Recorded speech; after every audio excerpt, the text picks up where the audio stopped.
आरी भवानी साथ बाड़ी महारानी साथ बाड़ी परदानी साथ बाड़ी।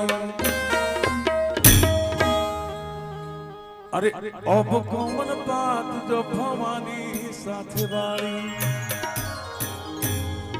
कुछ लोग तो इतना उदास बैठल बा जैसे बुझाता कि कितना ओकरी पर विपद पड़ल। हाँ, उदासी जिस चेहरे का श्रृंगार करती है, उदासी जिस चेहरे का श्रृंगार करती है, कसम भवानी की उस चेहरे पे मक्खी भी बैठने से इनकार करती है। शुक्ला जी हंसते रहिए, मुस्कुराते रहिए।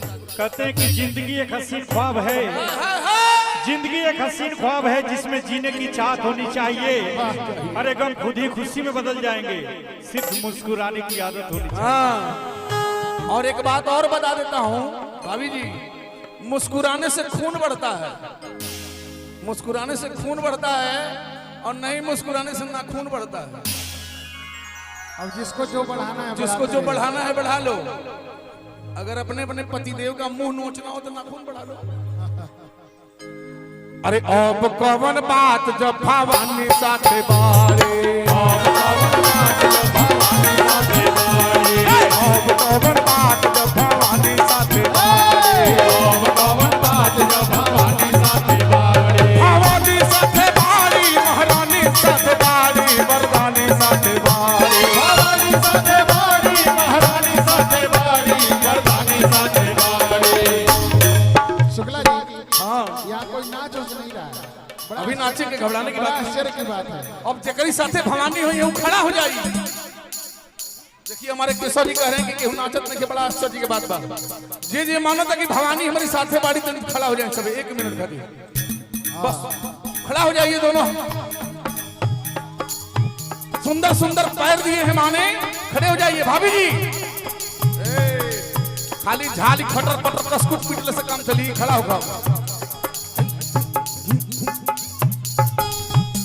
हाय देखा माई तालो के साथ नहीं थी। लगावाला पिया हो, खड़ा हो जाइए। लगावाला वाला कवाला पिया हो, बहु वाले ला कवाला, काहे ना लगावाला पिया हो, काहे ना लगावाला पिया हो, बिया के गठिया, काहे ना लगावाला पिया हो, बिया के गठिया। अब कवन बात जो भवानी साथे बारे, अब कवन बात जो भवानी साथे बारे।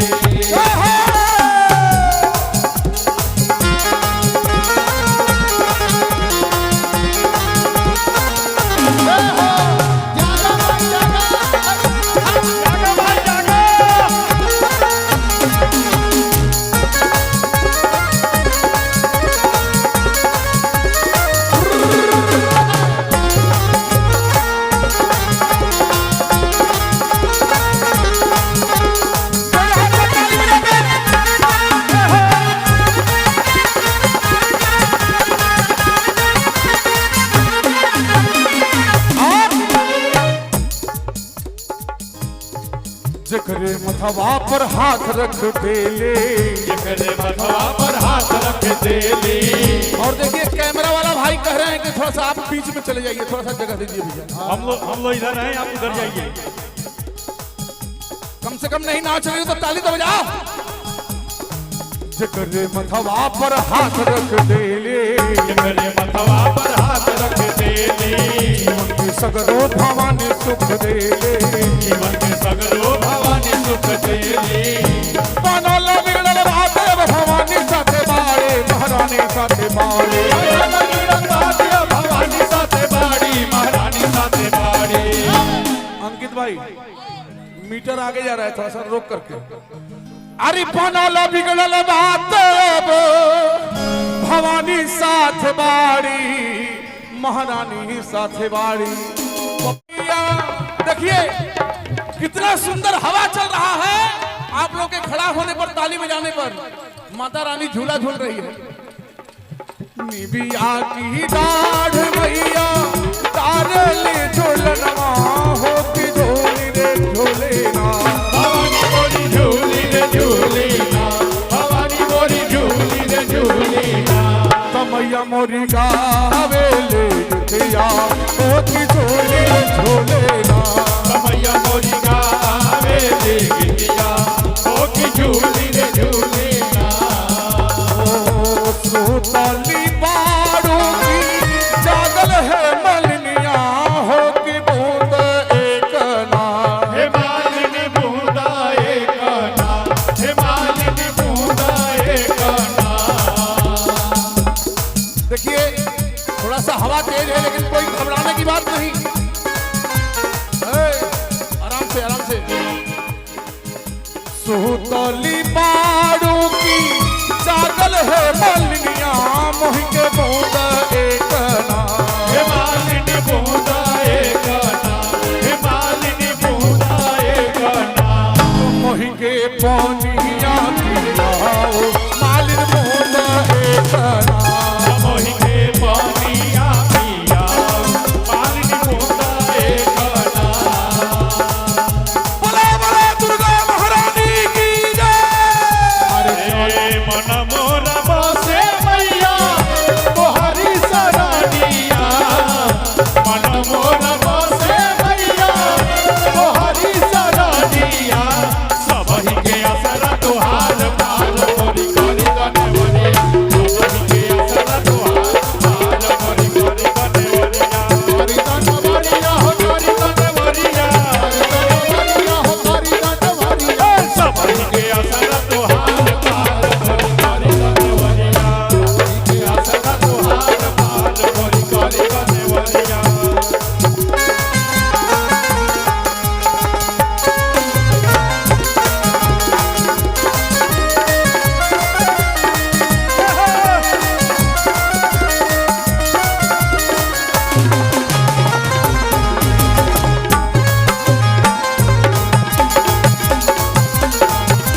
और एक बैंड की तरफ से 101 रुपये की अरदास शुक्ला जी मैया कल्याण के लिए मैया ख्याल करें। देखिए पप्पू भी अभी आगे की हाजिर लग जाए रोज रोज थोड़े असर वहां से आवे फास्ट जा रहा है आराम से। कहाँ से आवे मैया लाल डहिया आवो रुपिया डहिया हो कहवा से आवे मैया लाल डढ़िया आवा रुपिया डढ़िया हो। भैया वो कहाँ से आवे साजल राथवा तो ध्वज उड़न आवे हो हे मैया हो कहवा से आवे साजल राथवा तधाजा बाउड़त आवे हो। पवन बात जब भवानी साथे बाड़े भवानी साथे बाड़े, पवन बात जब भवानी साथे बाड़े कवन बात जब भवानी साथे बाड़े। अरे सबके दीवाना बनवले बा अरे सबके दीवाना बनवले बा का बनवले बा अरे मैया के मन भावन सूरतिया सबके दीवाना बनवले बा अरे मैया के मन भावन सूरतिया सबके दीवाना बनवले बा।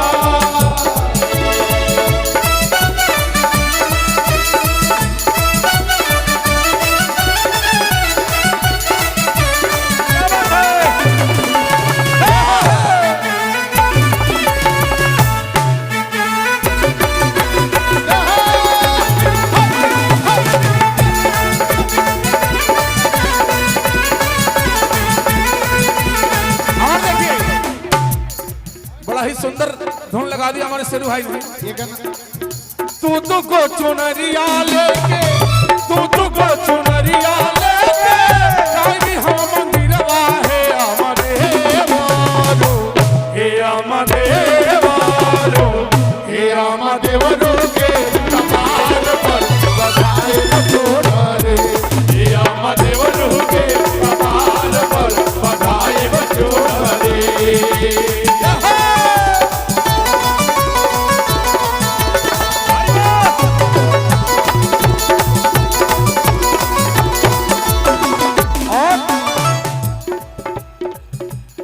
भाई रौरो सब कहो कि हमार गोड़ दुखा गए खड़े खड़े तो जरा बैठे को बैठिए बैठ जाइए। हाँ? बोल सच्चे दरबार